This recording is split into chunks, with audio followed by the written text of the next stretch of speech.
మన ప్రభు అయిన యేసుక్రీస్తు నామములో మీ అందరికీ శుభములు తెలియజేయచ్చు ఉన్నాను.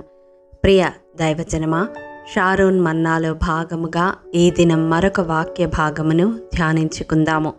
21వ కీర్తన 3వ వచనము. శ్రేయస్కరమైన ఆశీర్వాదములతో నీవు అతనిని ఎదుర్కొనుచున్నావు.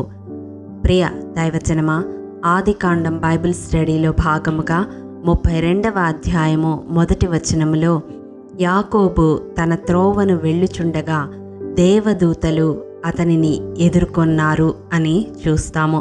24వ వచనంలో దేవుడు అతనిని ఎదుర్కొన్నట్లుగా చూస్తాము.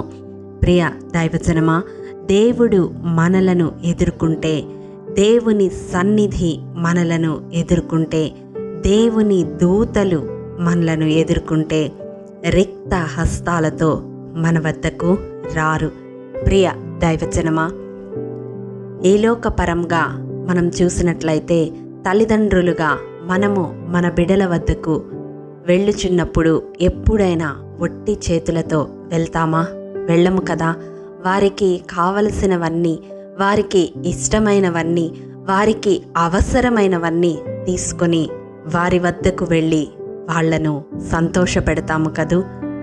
అలాగే దేవుని బిడలమైన మన వద్దకు దేవుడు వచ్చేటప్పుడు రిక్త హస్తాలతో ఎప్పుడూ రాడు.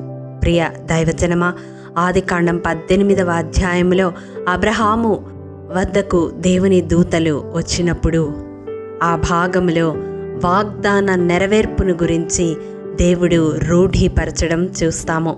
మీదటికి కాలమున కుమారుడు కలుగునని తెలియజేస్తారు. అప్పటి వరకు వాగ్దానము పొంది ఎదురు చూస్తూ విసిగి వేసారిపోతూ విశ్వాసములో బలహీనపడిపోతూ ఉన్న అబ్రహాము శారాలను బలపరచి వాగ్దాన నెరవేర్పు సమయాన్ని కూడా తెలియజేస్తూ ఉన్నాడు. నిర్గమకాండం 3వ అధ్యాయంలో మోషేను ఎదుర్కొన్న దేవుడు అతనికి ఒక లక్ష్యాన్ని ఏర్పరచడం గమనిస్తాము.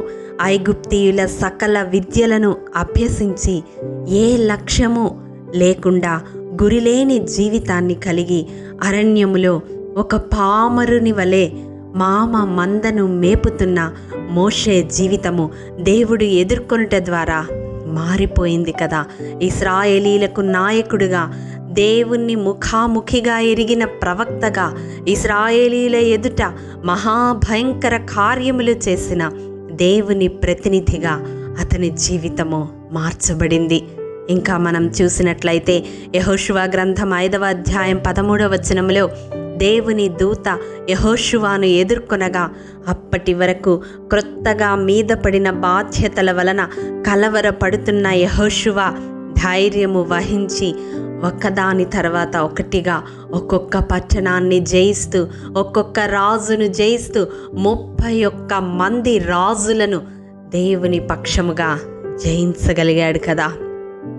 ప్రియ దైవజనమా, ఇంకా మనం చూసినట్లయితే న్యాయాధిపతుల గ్రంథము 6వ అధ్యాయము 12వ వచనములో గిద్యోనును దేవుడు బలపరచి ఎన్నికలేని కనిష్ఠుడైన గిద్యోను ద్వారా మిడతల దండంత విస్తారమైన మిద్యానీయులను ఓడించగలిగే సామర్థ్యాన్ని ఇచ్చినాడు కదా.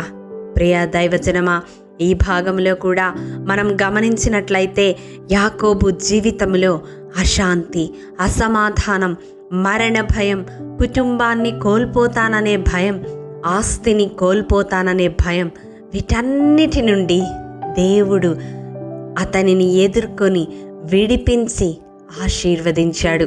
అతని జీవితంలో ఆ అశాంతి, ఆ భయము అనే చీకటి తొలగిపోయింది, సూర్యోదయమైంది. అతని తలంపులలో ఉన్న ఏషావును కాకుండా క్రొత్త మనస్సు కలిగిన ఏషావును యాకోబు చూడగలిగాడు. ప్రియ దైవజనమా, ఈ దినం ఈ వాక్యము ద్వారా దేవుడు మనతో మాట్లాడుతూ ఉన్నాడు, మన హృదయాలను సంధిస్తూ ఉన్నాడు. దేవుడు మనలను ఎదుర్కొంటే అంతవరకు నిలిచిపోయిన వాగ్దాన నెరవేర్పును మనము కనులారా చూస్తాము. గురిలేని మన జీవితాలు ఒక గురి కలిగి అనేకులకు ఆశీర్వాదకరముగా మార్చబడతాయి. మీద పడుతున్న క్రొత్త బాధ్యతలు మనలను ఉక్కిరి బిక్కిరి చేసినప్పటికీ దేవుని సహాయముతో అవలీలగా వాటన్నిటినీ మనము పూర్తి చేయగలుగుతాము. ఎన్నిక లేని వారమే, ఎందుకు పనికిరాని వారమే అయినప్పటికీ దేవుని సహాయముతో ఘనమైన కార్యములు చేయగలుగుతాము. దేవుడు మనల్ని ఎదుర్కొంటే మన జీవితంలో ఉన్న అశాంతి, అసమాధానము, భయముతో కూడిన ఆ చింత సమస్తము తొలగిపోతాయి. ఎవరి వలన హాని జరుగుతుంది, ఎవరి వలన అపకారము జరుగుతుంది, ఎవరు మనకు అడ్డుబండగా ఉన్నారు అని భావిస్తామో ఆ వ్యక్తులే మారిపోయి మనకు అనుకూలముగా, మనకు సహకారులుగా మారిపోవడం మనం చూస్తాము. మరి ఈ దినం దేవుడు ఈ వాక్యము ద్వారా మనతో మాట్లాడుతూ ఉండగా దేవుని సన్నిధిలో చేరి విజ్ఞాపన చేద్దామా? దేవా, శ్రేయస్కరమైన ఆశీర్వాదములతో నన్ను ఎదుర్కొనవా, నా బ్రతుకును మార్చవా అని అడుగుదామా? అట్టి కృప దేవాది దేవుడు మనందరికీ దయచేయునుగాక. ఆమేన్.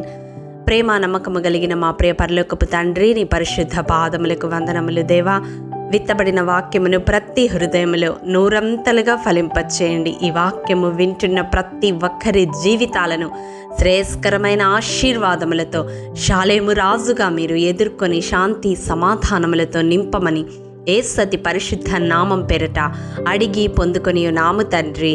ఆమేన్.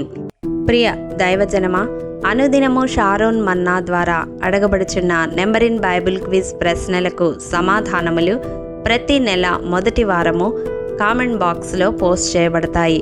కాబట్టి గమనించి మీకు తెలియని ప్రశ్నలకు సమాధానములు తెలుసుకొనగలరని ప్రభు పేరట మనవి చేయుచూ ఉన్నాము. ప్రియ దైవజనమా, ఈ దినం నెంబర్ ఇన్ బైబిల్ క్విజ్ ప్రశ్న: యూదా రాజైన అజర్యా ఏలుబడిలో 38వ సంవత్సరమున ఇశ్రాయేలు వారిని షోమ్రోనులో 6 నెలలు ఏలినది ఎవరు? మీ సమాధానం మాకు తెలియజేస్తారు కదూ. ప్రభు కృప మనందరికీ తోడయుండునుగాక. ఆమేన్. ప్రియ దైవజనమా, ఈ దినము జన్మదినము, వివాహ దినము జరుపుకుంటున్న వారికి షారోన్ గ్రూప్ తరపున హృదయపూర్వక శుభాకాంక్షలు తెలియజేయుచూ ఉన్నాము. దేవుడు శ్రేయస్కరమైన ఆశీర్వాదములతో ఈ సంవత్సరాది నుండి సంవత్సరాంతము వరకు మిమ్ములను నింపాలని ప్రార్థిస్తూ ఉన్నాము. ఆమేన్.